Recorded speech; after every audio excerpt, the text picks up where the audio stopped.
We are here as a Kisumu chapter Yangba to stand in solidarity with not only one of us, but of Byron Menezes, but other of members of the LSK who had actually expressed interest in vying for various positions in the upcoming elections, LSK election scheduled for 29th of February.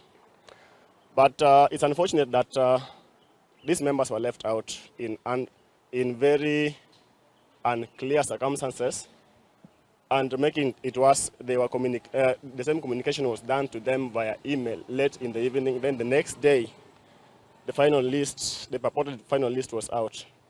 Start by conveying my utmost dismay by the move that has been taken by the Elections Board of the LSK in not only disqualifying Byron Menezes, who is a member of the Young Lawyers Caucus, but also a majority of young advocates within Kenya.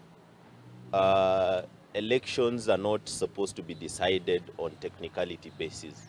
We are not supposed to disqualify members on technicalities. The reason as to who was disqualified is not only absurd, but it is strange to all of us.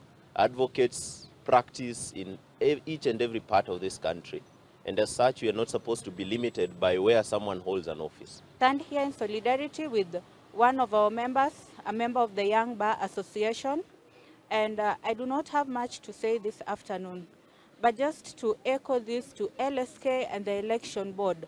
There will be no campaigns in Kisumu until you regularize and put Byron in the ballot papers. Kisumu is closed as from today for campaigns. Yes, thank you.